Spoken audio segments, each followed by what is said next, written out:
રાજકોટમાં દુષ્કર્મ પોક્સોની પીડિતાના કાકાની હત્યાનો મામલો. ફરિયાદ નોંધાયાના 781 દિવસ બાદ દુષ્કર્મ અને પોક્સોના મહેન્દ્રસિંહ અને યશપાલસિંહ નામના આરોપીઓ ઝડપાયા. રાજકોટ રેન્જ આઈજી નિર્લિપ્ત રાય દ્વારા 4 અધિકારીઓ વિરુદ્ધ સસ્પેન્શનની કાર્યવાહી કરવામાં આવતા ગ્રામ્ય પોલીસ સફાળી જાગી ઉઠી હતી. 2 વર્ષની ફરાર આરોપીઓને ન પકડી શકેલી ગ્રામ્ય પોલીસે ગણતરીના કલાકમાં ફરાર આરોપીને ઝડપી પાડ્યો. રાજકોટ ગ્રામ્ય એસપી વિજયસિંહ ગુર્જર દ્વારા ફરાર આરોપીઓને ઝડપી પાડવા સ્પેશિયલ કોડની રચના કરવામાં આવી છે. 20 તારીખના રોજ પડધરીના ખાખડાબેલા ખાતે 40 વર્ષીય વ્યક્તિની કરાઈ હત્યા. દુષ્કર્મ અને પોક્સોના આરોપી મહેન્દ્રસિંહ અને યશપાલસિંહ દ્વારા દુષ્કર્મ અને પોક્સોની પીડિતાના કાકાની હત્યા કર્યાનો આરોપ. 20 મઈ 2026ના રોજ રાત્રિના 8:30 થી 9 વાગ્યાની વચ્ચે પડદરી પોલીસ સ્ટેશનની હદમાં ખાખડાવેલા 5 ગામના પાદરમાં એક હત્યાનો બનાવ બન્યો હતો, જેમાં મરણ જનારનું નામ યુવરાજસિંહ અનોપસિંહ જાડેજા છે. આ 43 યરનો છે અને ખાખડાવેલા 5 ગામનો રહેવાસી છે. એ પોતાની ટાટા હેરિયર કારમાં રાજકોટથી પોતાને ઘરે જતો હતો. સામાથી એક બ્રેજા ગાડી ભટકાણીને અને પછી છરીથી વાર કરીને 2 લોકો એનો મર્ડર કર્યો હતો.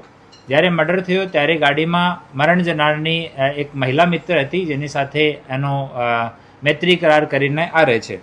આ ઘટનાની જાણ થયા પછી પડદરી પોલીસ સ્ટેશનમાં FIR રજીસ્ટર કરવામાં આવી અને તુરંત આરોપી પકડવા માટે અને ઇન્વેસ્ટિગેશન માટે એક ટીમની રચના કરવામાં આવી, જે ટીમનો સુપરવિઝન સુશ્રી સિમરન ભારદ્વાજ ASP ધોરાજી દ્વારા કરવામાં આવ્યો અને LCBના PI, પડદરી પોલીસ સ્ટેશનના PI, સાયબરના PI, PSI AB Jadeja, Bhayavadar, LCBના PI અને SOGના PI આની સુપરવિઝનમાં અલગ અલગ ટીમોની રચના કરવામાં આવી હતી.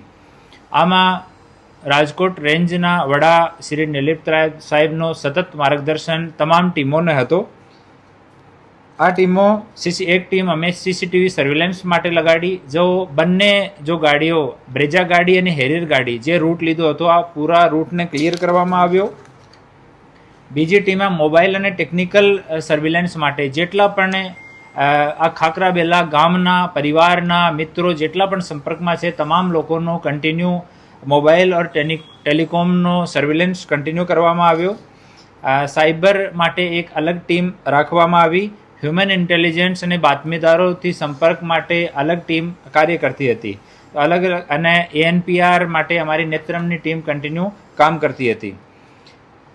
આ જ્યારે અલગ અલગ ટીમો કામ કરતી હતી ત્યારે અમારી એક ટીમ જેનો સુપરવિઝન AB જાડેજા PSI કરતા હતા, આ ટીમને સૂચના મળી કે આરોપીઓ જે છે એ રાજસ્થાન અને ગુજરાતના બોર્ડર ઉપર બનાસકાંઠા જિલ્લામાં છે અને ત્યાંથી આજે રાત્રિમાં સવારે 3 વાગ્યાની આજુબાજુમાં આ બંને આરોપીઓને ઝડપી પાડવામાં આવ્યા છે અને હાલ આરોપીઓ ને હસ્તગત કરવાની, અરેસ્ટ કરવાની કાર્યવાહી ચાલુ છે.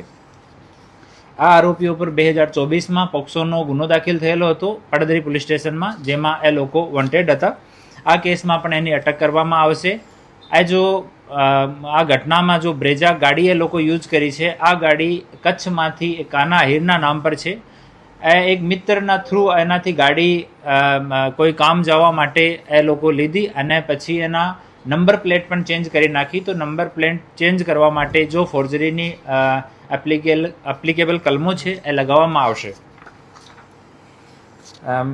આમાં 3 છરીઓ ઘટના સ્થળથી બરામદ કરવામાં આવી છે અને બંને ગાડીઓ ત્યાં જો સ્ક્રેચ માર્ક્સ છે એ છરી એ તમામ વસ્તુ FSLમાં મોકલવામાં આવી છે. હાલ આરોપીઓના ફોન પણ રિકવર કરવામાં આવ્યા છે અને અમુક જો સંદિગ્ધ લોકો છે એના પણ ફોન રિકવર કરવામાં FSLમાં મોકલવાની કાર્યવાહી હાલ ચાલુ છે. સર, આજે બંને આરોપી હતા, પોલીસ આરોપી કોણ છે? એમાં જો આરોપી છે મહેન્દ્રસિંહ રણજીતસિંહ જાડેજા, આ ખાખડાવેલા 5 ગામનો જ રહેવાસી છે. એના ઉપર 2 ગુના દર્જ છે. એક ગુના ખનીજ ચોરીનો છે અને બીજો ગુના પોક્સો અને રેપનો છે. એક આરોપી યશપાલસિંહ રસિકસિંહ જાડેજા ખાખડાબેલા 5 ગામનો છે. એના ઉપર એક ગુના આ ગુનાથી સિવાય એક ગુના પહેલાંથી છે. એ લોકો પોક્સોમાં ભાગ્યા પછી અહીંયાથી રાજસ્થાનમાં અલગ અલગ જગ્યાએ રહેતા હતા અને ફોનથી વાત અવોઇડ કરતા હતા એ લોકો. અને આરંભિક પૂછતાછમાં મહેન્દર છે એના જો સ્કૂલના ફ્રેન્ડ્સ, કોલેજના ફ્રેન્ડ્સ છે, આ તમામ લોકોના નંબર એના મુક જવાની યાદ છે. આ લોકો સાથે અમુક સમયમાં કોઈ રેન્ડમ હોટલનો ફોન લઈને એના ઉપરથી એને ફોન કરતો અને ક્યારે પૈસાની જરૂરત હોય તો હોટલવાળા કે પેટ્રોલ પંપવાળા ઉપર કે ફોનપેવાળા ઉપર, રિચાર્જવાળા ઉપર પૈસા ટ્રાન્સફર કરાવીને ત્યાંથી અને કે 5,000 રૂપિયા ઉપાડવાના છે તો 500 રૂપિયા ત્યાં છોડી દીધા અને 4,000 રૂપિયા લઈને ત્યાંથી નીકળી ગયા. અમુક સમયે એ લોકો મનાલીમાં બી અલગ અલગ હોટલ્સમાં કુક તરીકે કામ કર્યો છે, જેમાં મહેન્દર કુક તરીકે અને યશપાલ જો છે એના સહાયક તરીકે કામ કર્યો છે. તો એમ એ જો 1.5 થી 2 વર્ષનો જો સમયગાળો છે, આમ અલગ અલગ જગ્યાએ એ લોકો રહ્યા હતા. આરંભિક પૂછતાછમાં જાણવા મળ્યો છે. હાલ ડિટેલ પૂછતાછ એની ચાલુ છે. ફર્ધર જે વસ્તુ મળશે એને આપણે ઓફિશિયલી ઇન્ફોર્મ કરવામાં આવશે. મૃતકે એક અરજી પણ કરી હતી કે એમની જાનનું જોખમ છે 6 મહિના પછી. હા, શું એમાં છે હકીકત હતી અરજીમાં? હા, અરજી FIR પછી અમુક સમય પછી પડદરી પોલીસ સ્ટેશનમાં અરજી થઈ હતી અને અરજીની તપાસ પણ થઈ હતી. આ તમામ વસ્તુની માનનીય DIG સાહેબના માર્ગદર્શનમાં ફરીથી ઇન્વેસ્ટિગેશન કરવામાં આવી રહ્યું છે અને આમાં જે બેદરકારી કોઈ સામે આવશે તો એના વિરુદ્ધમાં પગલાં લેવામાં આવશે. 2024ની જે પોક્સોની ફરિયાદ હતી ને આ હત્યા એ વચ્ચે શું કનેક્શન છે? એમાં જો પોક્સોમાં ભોગ બનનાર છે એ હાલના જો મરણ જનાર છે એના પરિવારના સભ્ય છે અને જો હાલના મરણ જનાર છે એની વાઈફ પણ આ પોક્સોમાં આરોપી તરીકે હતી અને એ જો બંને આરોપી આ હત્યાના કેસમાં છે, મહેન્દર અને યશપાલ, એ બંને આ કેસમાં આરોપી હતા અને એક અજય કરીને એક ઓર આરોપી છે જે આરોપી હાલ જેલમાં છે, જ્યુડિશિયલ કસ્ટડીમાં છે. હત્યાનું કારણ કે પ્રાથમિક તપાસમાં શું કામ કર્યું?